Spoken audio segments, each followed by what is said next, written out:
Hello दोस्तों, मैं शांतनु सिंह राजपूत स्वागत करता हूं आप सभी का हमारे इस यूट्यूब चैनल एग्री एजुकेशन पर।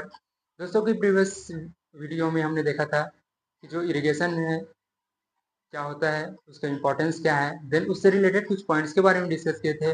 आज हम डिस्कस करने जा रहे हैं जो भारत में जल का स्रोत है वो 400 मिलियन हेक्टेयर मीटर वाटर है। तो आज हम उसके बारे में डिस्कस करेंगे। तो चलिए स्टार्ट करते हैं। हमारा source of water in India, source of water in India कितना है? 400 मिलियन हेक्टेयर मीटर वाटर हमारा भारत में है। तो 400 मिलियन हेक्टेयर मीटर वाटर है, ये कहाँ से आता है? बारिश के थ्रू आता है। तो बारिश के थ्रू आता है मतलब बारिश दो टाइप से हो सकते हैं। एक तो मानसून वाला बारिश हो सकता है और दूसरा क्या हो सकता है, रेस्ट ऑफ द ईयर, मतलब कि कभी भी जो साल में कभी भी बारिश हो जाता है वो बारिश हो सकता है।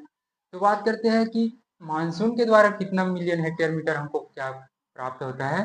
तो मानसून के थ्रू जो बारिश होता है उससे हमको 300 मिलियन हेक्टेयर मीटर वाटर जो है प्राप्त होता है।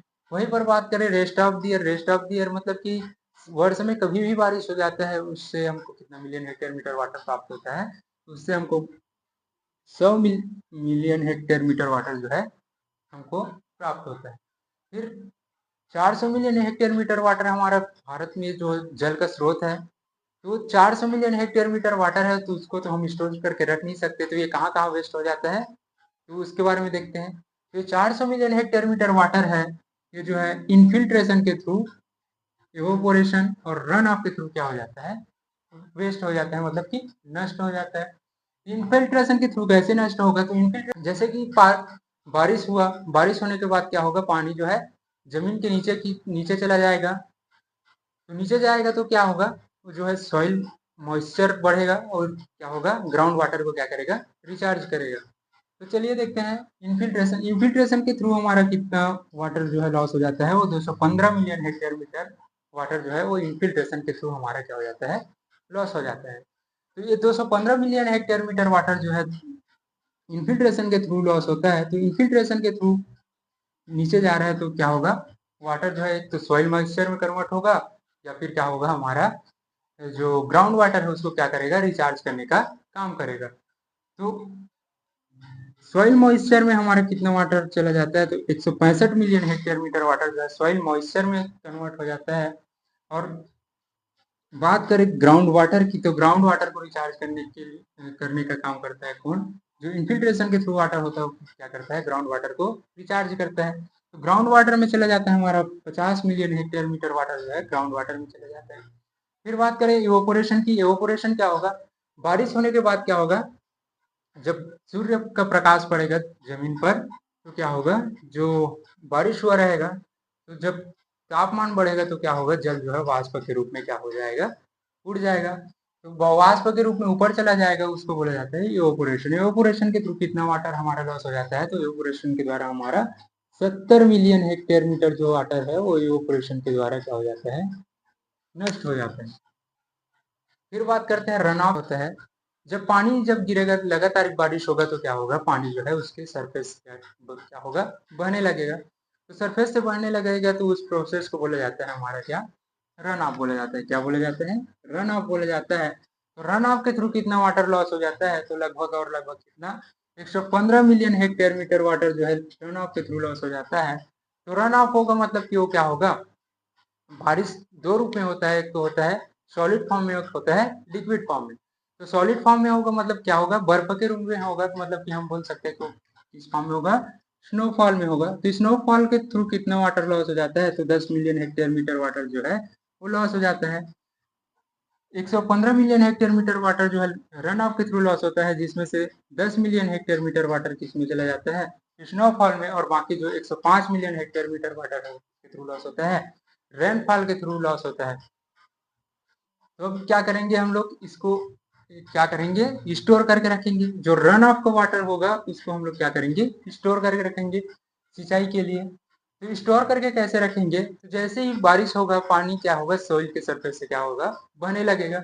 जब सॉइल के सरफेस से बहेगा बहेगा तो वो कहाँ जाएगा, पानी नदी में जाएगा। तो हम क्या करेंगे, उसको नदी में जो है स्टॉक डैम बना के क्या करेंगे, उसको पानी को हम लोग रोकेंगे। वही तालाब में एकत्रित कर सकते हैं। और एकत्रित करना क्यों जरूरी है, मतलब इरिगेशन के लिए वाटर चाहिए। इरिगेशन के लिए वाटर हमारा कहाँ से मिलेगा, या तो उसको बड़े बांध में एकत्र कर सकते हैं, या फिर नदी में स्टॉक डैम बना सकते हैं। इस प्रकार से हम उसको क्या करेंगे, कलेक्ट करेंगे। उसके बाद हम उस वाटर का क्या यूज करेंगे, सिंचाई के लिए हम लोग उपयोग करेंगे। यदि वो वाटर को हम लोग स्टोर करके नहीं रख पाए तो वो क्या होगा, समुद्र में चला जाएगा। और समुद्र में चला जाएगा मतलब कि वाटर कैसा हो जाएगा, एल्केलाइन हो जाएगा। एल्केलाइन हो जाएगा वाटर मतलब वो जो है कोई उपयोग का नहीं होगा। तो हम ये रहा हमारा 400 मिलियन हेक्टेयर मीटर वाटर है, वो किस प्रकार से किस प्रकार से वो हो जाता है, खर्च हो जाता है, उसके बारे में देखें। अब बात करते हैं सोर्स ऑफ इरिगेशन की। तो सिंचाई का क्या क्या सोर्स है उसके बारे में देखेंगे। तो सोर्स ऑफ इरिगेशन में सबसे पहले देखेंगे ट्यूबवेल। तो ट्यूबवेल के द्वारा भारत में सिंचाई किया जाता है 57%।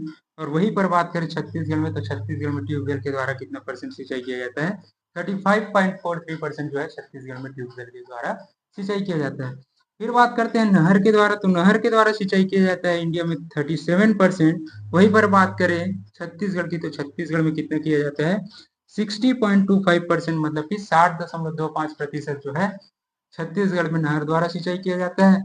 वहीं पर बात करें कुआं की द्वारा, तो कुआं के द्वारा इंडिया में 6% सिंचाई किया जाता है। वही छत्तीसगढ़ में कितने किया जाता है, 1.39% छत्तीसगढ़ में कुआं के द्वारा सिंचाई किया जाता है। यहाँ पर दो तीन टाइप से क्वेश्चन बन सकते हैं। जैसे कि पूछा जाए कि भारत में सिंचाई का मुख्य स्रोत कौन सा है, तो भारत में सिंचाई का मुख्य स्रोत कौन सा है, ट्यूबवेल।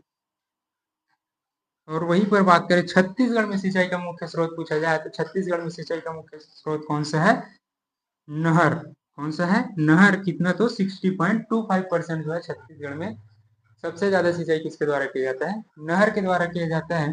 वहीं पर बात करें कुआं के द्वारा सर्वाधिक सिंचित राज्य पूछे, तो कुओं के द्वारा सर्वाधिक सिंचित राज्य कौन सा है, उत्तर प्रदेश। भारत में जो है सबसे ज्यादा कुआं के द्वारा सिंचाई किया जाता है उत्तर प्रदेश में। फिर यहीं पर एक और क्वेश्चन पूछा जा सकता है कि भारत का सर्वाधिक सिंचित राज्य कौन सा है, तो भारत का सर्वाधिक सिंचित राज्य कौन सा है, पंजाब। और वहीं पर बात करें कि हम लोग के भारत का कुल सर्वाधिक सिंचित राज्य कौन सा है, तो भारत का कुल सर्वाधिक सिंचित राज्य कौन सा है, तो भारत का सर्वाधिक कुल सिंचित राज्य है हमारा उत्तर प्रदेश।